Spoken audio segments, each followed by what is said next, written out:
my distinct pleasure to introduce Meira Levinson. Today, as you just heard, she's going to talk about the ideas in her new and, in my view, stunningly good book, No Citizen Left Behind. I know many of you have read it already, and for those who have not, I strongly encourage you to put this on the top of your reading list.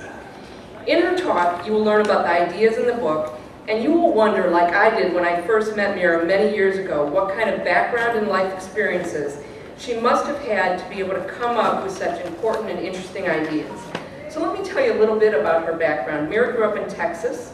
She went to Yale University, where she earned a BA in philosophy, and then to the University of Oxford in England, where she completed her doctorate in philosophy and politics.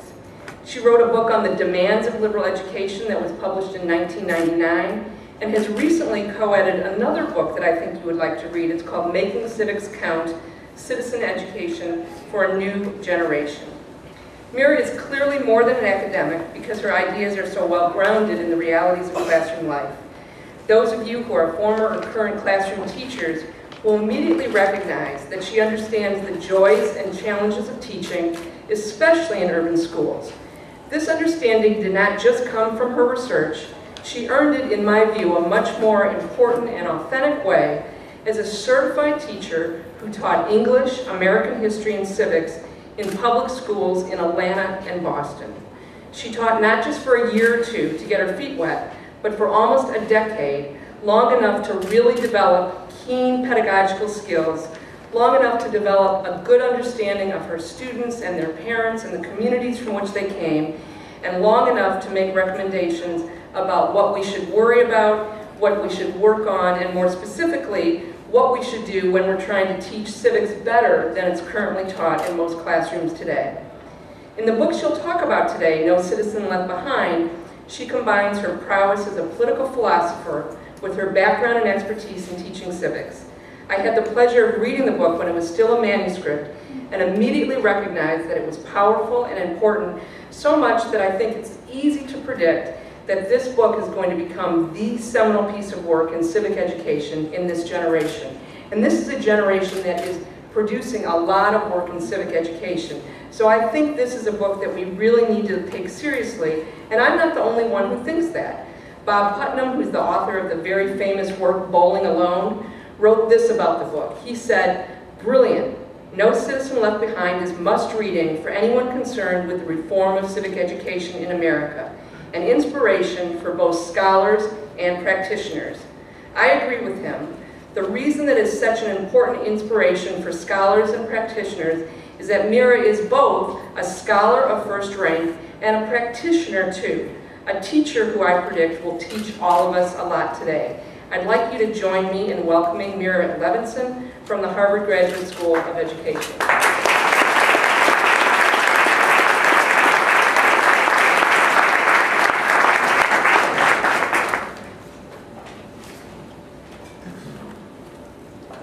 So I promise you we are going to get to the conversation, but Jill and Brittany and Ruben and I had agreed that it would probably make more sense for me to at least talk for 8 or 10 minutes just about the book to give you a framework. And then we'll have our freewheeling discussion, which they've prepared a lot of questions for, but very specifically did not send me, so don't keep me on my toes. But before I tell you, sort of give you a framework for the book, I do want to thank those who have brought me here. I'll start sort of in reverse with Diana, who has been just a total hero of mine in this work since, I guess since I didn't really work in civic education when I was a graduate student, but since I was a teacher and started reading her stuff and then got into this, and she just always did such phenomenally grounded, thoughtful, reasonable, sensible work that actually helped you understand how to make teaching practice better, and it was bold still, it wasn't, incremental. And so I'm thrilled that she's taking the leadership role now at the Spencer Foundation, and really grateful to her for promoting the book and helping to bring me here and promoting it in all sorts of ways.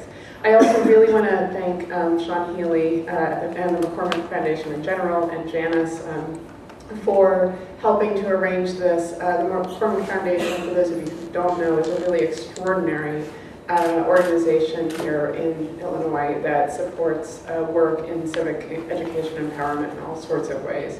And it's really, one of the things that's amazing about it is that even though it is in some ways very locally bounded and focused, it also has reach of national scope. And so many things that I find myself involved in, it turns out that the McCormick Foundation has a hand in as well. And so I really admire the work that they're doing. And then I also really want to thank Joe and IPCE and Norma for arranging this, and IPCE for hosting this, because this is my first time on the campus here. And frankly, my first time learning about the work that you guys have been doing. I was saying to Joe earlier that I was talking to Peter Levine this morning about this work.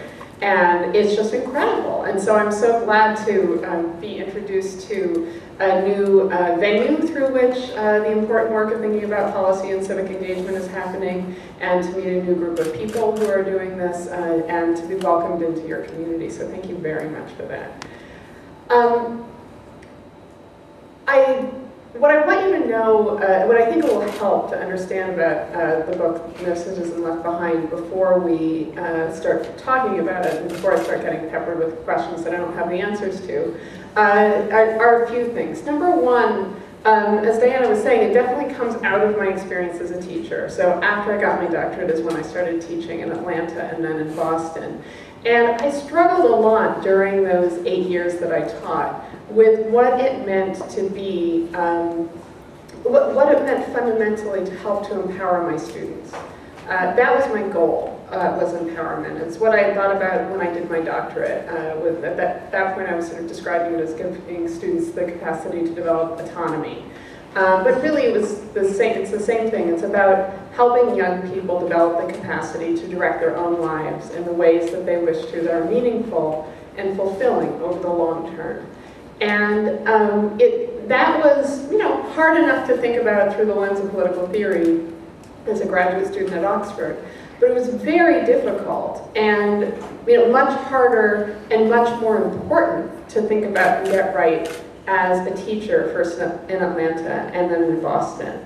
And one of the things that was really challenging for me was that the intuitive answers that I had were not the intuitive answers that my students had, nor that my colleagues had. And as I was thinking of trying to sort of sort that out and figure out why that was and whose intuitions I followed and how I could sort of reason my way to what would be empowering, I had to confront my own race for the first time in a very deep way. I thought about racial identity some in a kind of abstract way, but it was in really confronting, especially initially in Atlanta, what it meant for me to be a white teacher teaching exclusively African American students in a school district that was very intentionally and overtly an African American school district. That I had to try to make sense of what was my vision of empowerment for my students versus my colleagues in my district's vision for empowerment for my students, or for our collective students. And where we disagreed with one another, and we did at times, how should I make sense of that as a white teacher coming into a city that I had not lived in before?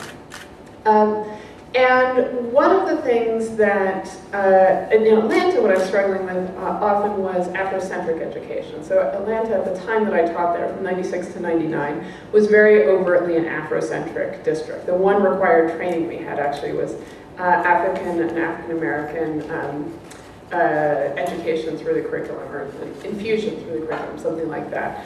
And I was resistant to Afrocentric education, in part because I thought that it was historically rather shaky, but also because I was really worried that it was confining. I was worried that we were confining our students to live within Black society, which was great if they wanted to do that, but not giving them the tools to succeed in majority white societies if that's where they chose to go. When I got to Boston, I was confronted with a very different kind of thing, which is where most of the teachers in Boston were white. Most of our students were non-white. And there, the language, we had a much less coherent narrative that we're teaching kids, but there the language that we used tended to be one of escape. So we would talk often to our students about how they could escape their neighborhoods and achieve. And there was much more explicitly an education that trained kids into how to achieve basically what we taught as white and middle class norms. We didn't teach it that overtly. I mean, unfortunately, we were not as explicit about that. Really, it was more like teaching kids how to speak right and act right and do right, right? But what we were offering kids was the opportunity to reach their dreams by leaving their families and their neighborhoods behind. That felt really wrong, too. My children are never going to be faced with the choice between achieving their dreams economically, culturally, socially, raising their kids in a safe neighborhood where they know they can let them go outside and run around and so forth, and leaving behind their friends, their family, those who love them, those who care about them. That's not a choice, and I'm glad that my kids will never be faced with that. That's not a choice anybody should ever be faced with, right? Our story to kids about what it takes for them to be empowered should not be a story of escape from those who love, nor should it be a story of confinement to the world you know. And so as I started thinking and really struggling with what was I trying to do as a teacher, what were my responsibilities as a teacher, I started to think about the ways in which so much of education language today is in the terms of individual achievement. We are preparing every individual student for, say, college and career readiness, and occasionally readiness for civic life. And that's really important. We should be preparing every single child for that. But they can't be prepared individually if we are going to truly empower young people. Because our empowerment does not come solely from ourselves as individuals. It comes from ourselves often as collectives, as people who are able to work together with others to transform the worlds in which we live. And to the extent that we remain focused on every child as an individual and try to teach every child to think of him or herself as an individual, then we run the risk of, again, teaching kids that they have to proceed individually and cut themselves off from their roots.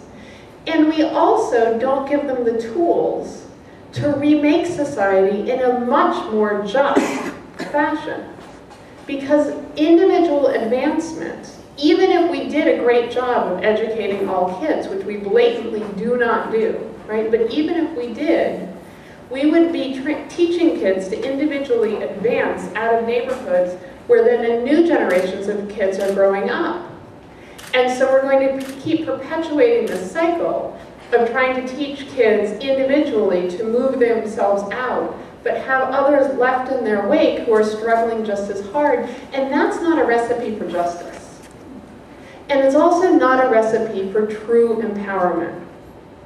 And so I think one crucial piece of an empowering education has to, therefore, be a civic education.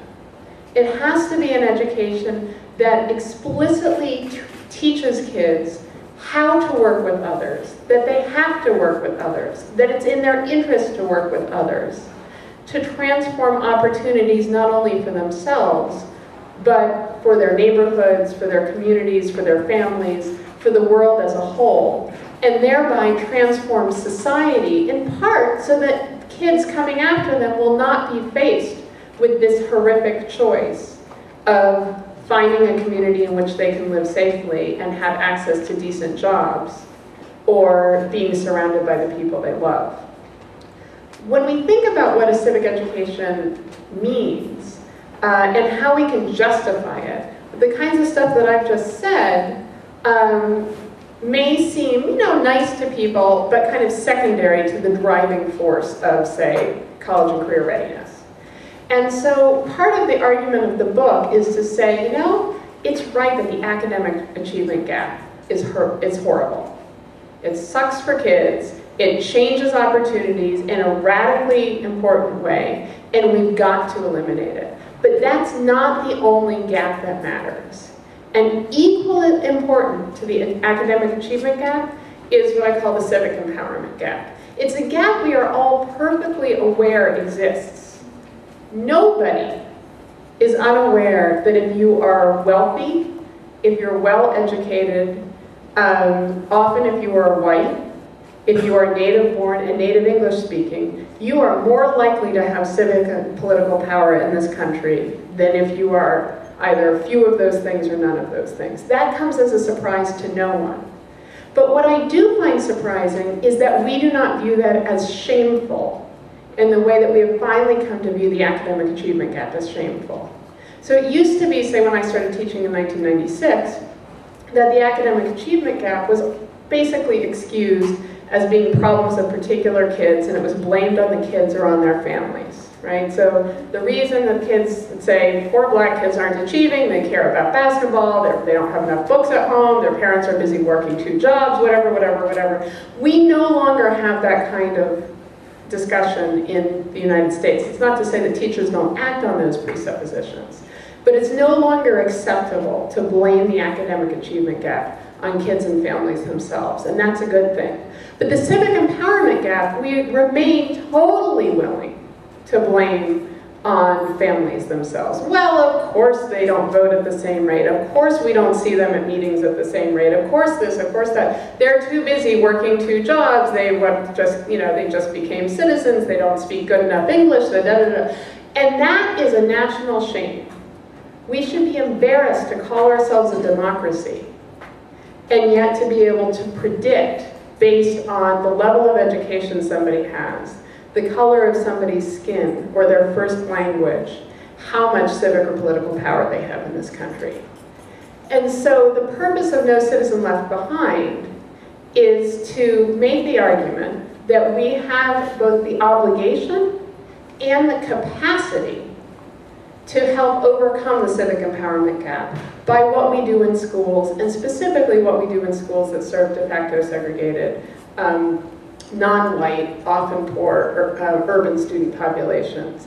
And that takes a pretty radical transformation of how we teach history, how we teach about role models and heroes, the way we construct school culture, how we think about standards and assessments and accountability, how we teach civics itself, and how we talk about race, which I argue we need to do explicitly. All of those things need a pretty radical transformation, but I think it's possible, and hopefully some of the conversation that follows will get into some of those details about how we can do that well and really create a much more civically empowering educational experience for students that both enables them to transform the country so that it becomes a more just place.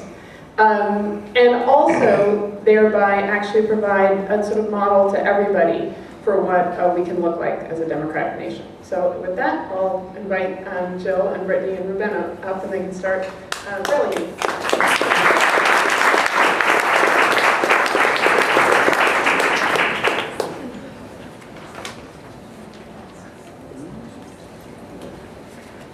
Hello, everybody. We're not actually grilling, but before we get started, I do have to say that when I first read the book, I almost gave myself a headache because I was nodding so much in agreement with the things that Meira was talking about, because it so much echoed my experience teaching in Chicago and in New York City. So it's not just Atlanta and Boston. It's at least 4 cities that we could say.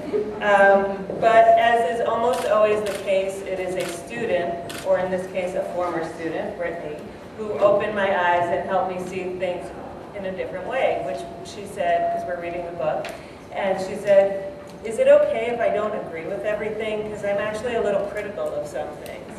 And it was at that point that I realized it wasn't that Meira's book necessarily had all the answers. Of course, I could nod all the time with it because Meira and I share a very similar space, both, about the same age, I think. Jewish, white women, middle class, teaching in urban areas with students of color. So our experience was really similar.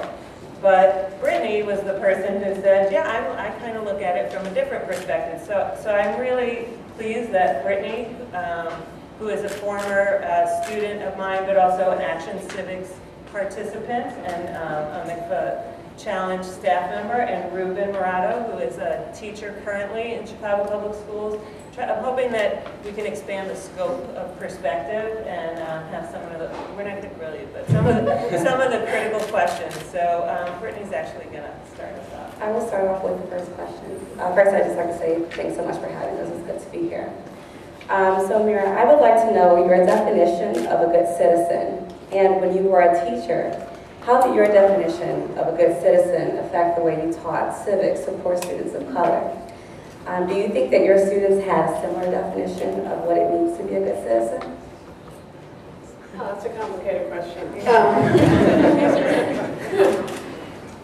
So I should say that my definition of a good citizen has been changing over time. In fact, it has changed even since I wrote the book, and therefore certainly since I was a teacher. So one of the things that I was really challenged by my students, actually, this will get to your question in a slightly roundabout way. So initially when I was writing about what I now call the civic empowerment gap, I was calling it the civic achievement gap. And I called it the civic achievement gap for some intentionally political reasons. The argument that I just made, that just like we have an academic achievement gap, we have a civic achievement gap, and we should take it equally seriously, and it's a threat to our democracy, et cetera, et cetera. That had, I thought, good political resonance. But it was actually my graduate students at the ed school, my first couple of years, who kept saying, and who do you think, their civic achievement is so great? And I kept saying, no, I'm not saying, that it's like white middle-class students that are so civically achieving either. And they say, right. I said, no, but so eventually that led me to switch to the civic empowerment gap. But more important than just the implicit norming